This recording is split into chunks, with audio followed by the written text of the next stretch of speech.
the most beneficent and merciful to all of us. CEO कस्तूरा जी शाद साहब इज़हार ख्याल फरमा रहे हैं सबसे पहले तो इस्तकबाल मैं तकरीब से मॉडल हाई स्कूल खानपुर। तहसील खानपुर का शुक्रिया अदा करता हूँ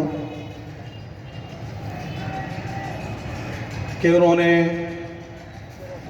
मलिक मोहम्मद आमिर साहब DO सेकेंडरी और हेडमास्टर एसोसिएशन की सरबराही में मुझे वेलकम कहा, मलिक आमिर साहब को भी वेलकम कहा और हमारे DO एलिमेंट्री जनाब तारिक जमील साहब को भी उन्होंने वेलकम कहा। इस वजह से मैं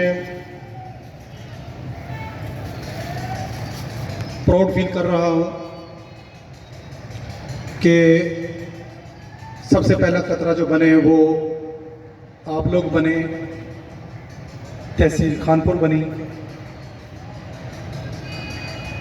तो मैं खराज तहसीन पेश करता हूँ मलिक मोहम्मद आमिर साहब को और उनकी टीम को और तमाम हेड्स का शुक्रगुजार हूँ।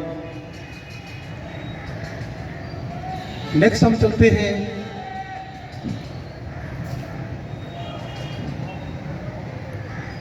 देखें, किसी भी इंसान की जो इज्जत है ना वो काम से होती है। अगर मैं उन लोगों का जिक्र करूं यहाँ पर जिनकी वजह से हम वहाँ पे सुरखरू हुए, तो फिर उनकी इज्जत तो हम पे भी वाजिब है। 24 स्कूल हमारे में वाकई के थे, वहाँ पे 2 बेस्ट टीचर्स थे, 3 चैंपियंस थे। इस तरह हमारा जो ये दस्ता था, गुलदस्ता था पूरा, वो 31 लोगों पर मुश्तमिल था। लेकिन एक बात जो वहाँ पे मैंने कमी महसूस की, वो कमी आपके सामने रख देता हूँ। बाकी ज़िलों की निस्बत हमारी तादाद कम थी। इन जो ख़ास तौर पे ये बेस्ट अचीवर्स थे, जो चैम्पियंस थे, वो तादाद कम थी। और तादाद कम के साथ साथ फिर ये था कि मेल से कोई नुमाइंदगी नहीं थी चैम्पियंस, यानी 80% प्लस में। हालांकि ये फार्मूला जो था ये 90% का था। उन्होंने फिर ज़िलों को कुछ जो लो परफॉर्मर थे उनको शामिल करने के लिए 80 पे लेके आए। ये 90 प्लस में फार्मूला बनाया गया। तो मैं इसका बिल्कुल विटनेस हूँ। जब ये फार्मूला बन रहा था, इसको मुख्तलिफ एंगल से इसको देखा गया कि कौन कौन स्कूल इसमें आता है तो उसको चैंपियन करा दिया जाए। तो मैं उन हेड्स का शुक्रगुजार हूँ जिन्होंने बेस्ट परफॉर्म किया। और कम से कम ये है कि 3 फीमेल स्कूल हमारे जो है ना वो वहाँ पे चैंपियंस बन गए, जिसकी वजह से हमें भी वहाँ पे थोड़ा सा हौसला हुआ। वरना पहले तो मुझे ये था कि पता नहीं ये 80% पे भी कोई स्कूल हमारा आएगा कि नहीं आएगा। एनी हाउ, पहले मैं इसी टॉपिक पे ही बात करूँगा, एग्ज़ाम इमरजेंसी जो है इसी पर ही। लेकिन उससे पहले मलिक आमिर साहब की क़यादत में जो यहाँ पे सीनियर हेड्स की जो एक हुई अपना इलेक्शन हुआ हेडमास्टर एसोसिएशन का, तो वो बिला मुकाबला जो है ना मुंतखब होकर एक बॉडी बन गई। तो उनको मैं मुबारकबाद पेश करता हूँ कि वो आज हमारे साथ बाकायदा जो है ना एक एसोसिएशन की शक्ल में मौजूद हैं। और उसके बाद जो है मैं वापस उसी तरफ आता हूँ, एग्जामिनेशन इमरजेंसी का। यहाँ पे सब लोग जो है ना वो बड़े सीनियर्स बैठे हुए हैं। अगर मैं ये कहूँ कि एक जगह पे क्वेश्चन रेज हुआ था कि जी उनके पास तो एलिमेंट्री विंग के पास तो 4 डिप्टी डीओज भी हैं और 100 उनके पास जो है एईओज भी हैं। हमारे पास तो ये कमी है। एक डीओ है और वो कैसे जो है ना वो पूरे इसको निज़ाम को संभाल सकता है। लेकिन मैंने ही इसका रिप्लाई किया था कि हमारे अगर 326 इदारे हैं ज़िला रहीम यार खां के, तो 326 के 26 ही कोई सीओ है, कोई डीओ है, कोई डिप्टी डीओ है और कम से कम एईओ है। Am I right? कि अगर 1900 में कोई खड़ा है तो वो सीओ भी है, डीओ भी है, और 18 में कोई खड़ा है तो वो डिप्टी डीओ है। अगर कुछ इंचार्ज 16 में खड़ा है तो वो एईओ है। गलत बात तो नहीं की मैंने। सो मतलब हमारे पास तो 326 की फौज है।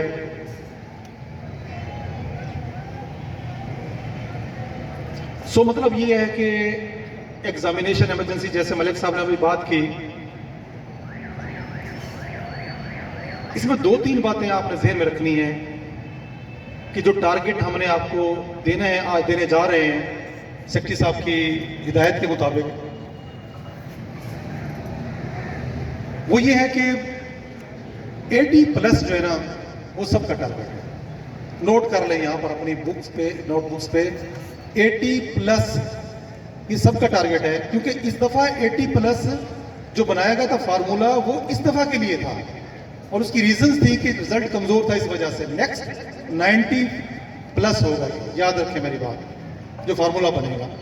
तो 80+ से अबव जब हम होंगे तो फिर हमारे स्कूल जो है वो उस कैटेगरी में आ जाएंगे और हमारा भरम रह जाएगा। दूसरा ये कि सेक्रेटरी साहब जब ये देख रहे होते हैं ना, बाज़ को होता है ना, मैं मिसाल के तौर पे सीईओ हूँ, मैं बगैर देखे कागज़ को साइन कर दूँ तो मुमकिन नहीं लगता मुझे कि मैं कभी ऐसा करूँगा। बाज़ का हो भी जाता है ऐसी बात, लेकिन सेक्रेटरी साहब से ये कभी भी मिस्टेक नहीं होती। वो एक एक चीज़ को खुद देख रहे होते हैं, रिजल्ट्स को देख रहे होते हैं, उनके पास गजट पड़ा होता है, उनके पास मुख्तलिफ बोर्ड्स का रिजल्ट पड़ा होता है, फिर बोर्ड्स को कंपेयर कर रहे होते हैं, फिर उसके बाद अजला को कंपेयर कर रहे होते हैं, और इवन स्कूलों को कंपेयर कर रहे होते हैं। और स्कूलों में फिर क्या कंपेयर कर रहे होते हैं कि ये भी देख रहे होते हैं किस स्कूल ने, अब देखें ना, हमारे 11 अजला हैं, 3 और बन गए, खैर उनका तो भी इसमें नहीं था जिक्र, लेकिन उन 11 अजला में किसी एक स्कूल को याद रखना ये बड़ी बात है ना। तो उन्होंने वहां पे रिजल्ट जब अनाउंस हो रहा था चैंपियंस का, उस वक्त बुला रहे थे, सर्टिफिकेशन हो रही थी, तो उन्होंने बाकायदा एक स्कूल का नाम लिया, और स्कूल को मैं भी जानता हूँ, खाने वाले में डीओ रहा हूँ, तो वहाँ का एक स्कूल है कबीर वाला का ही एक साथ ही स्कूल है, तो उनकी हेडमिस्ट्रेस का बाकायदा नाम लेके सुरैया भुट्टा उनका नाम है। तो उन्होंने कहा जी इनके 142 बच्चे थे, 142 ही अपीयर हुए और 142 ही पास हुए 100% result. This is the formula. मैं आपको बता रहा हूँ कि फार्मूला क्या है। हम समझते हैं इस दफ़ा, जैसे मलिक साहब ने कहा कि हमारे तकरीबन 38 स्कूल की लिस्ट आ गई है जो बहुत ही लो परफॉर्म है। उन्होंने कितने कितने बच्चे अपीयर करवाए हुए हैं, 10 किसी ने करवाए हैं, किसी ने 9 करवाए हैं, किसी ने जो है ना 8 करवाए हैं, किसी ने 4 करवाए हैं। वो लिस्ट आ चुकी है, आपके भी जनाब आपने भी देख ली होगी वो लिस्ट। इस तरह नहीं है, वो लेते हैं 9th क्लास से। आपका 9th क्लास में कितना दाखला हुआ, कितनों का दाखला गया, कितने पास हुए, कितने 10th में एडमिट हुए, और उन कितनों में जैसे कितने अपीयर हुए नेक्स्ट बोर्ड के इम्तिहान में। ये फार्मूला लगा के तो फिर वो निकालते हैं।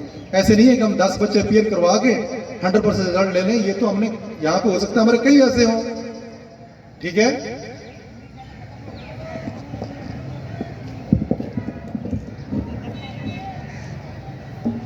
तो जरा ये ध्यान रखिएगा कि आप लोग इस वक्त जो आपका दाखिला जा चुका है, आपने एक बच्चा भी ड्रॉप नहीं करना, याद रखना मेरी बात।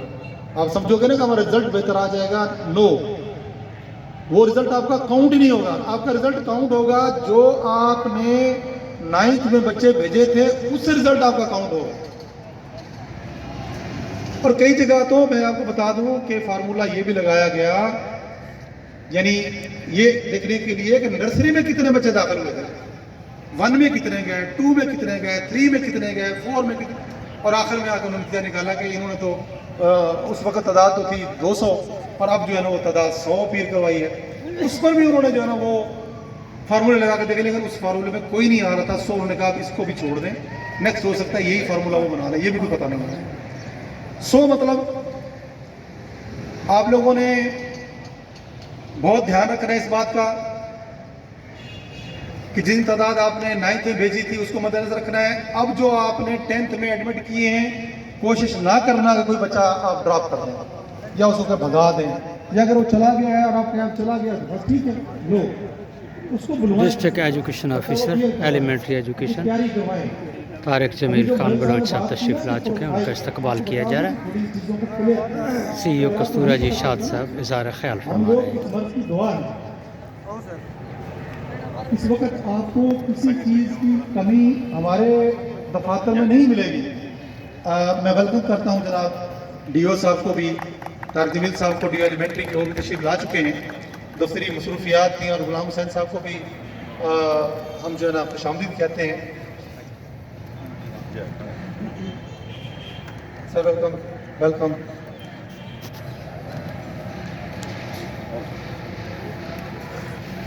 देखिए, बात को क्लियर करना हमारे फ़राइज़ में शामिल है, बात को समझना आपके फ़राइज़ में शामिल है।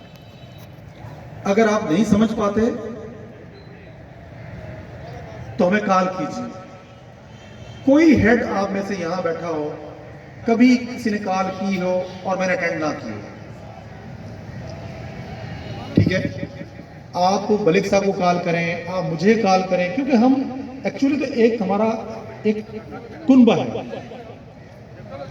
मैं कभी ये चीज़ और महसूस नहीं करता कि मुझे टेलीफोन क्यों किया गया, मेरी मसरूफियत में आपने दखल अंदाजी की है, ये कभी भी नहीं। जो कोई गाइडलाइन होती है, जो क्लियर नहीं होती बात, उसको हम कोशिश करते हैं क्लियर करने की।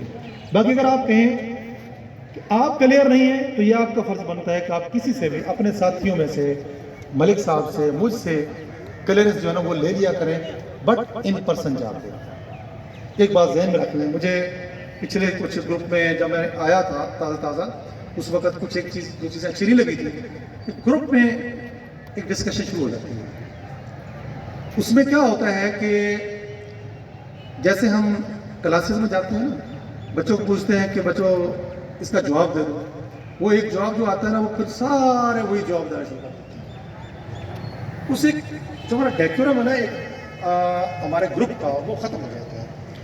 कोई भी पॉलिसी मैटर है, कोई भी हमारे सेक्रेटरी साहब का हुक्म है, कोई भी हमारी तरफ से कोई लेटर इशू, तो उस पर दूसरी राय ना रखा करें कभी भी। ये अच्छा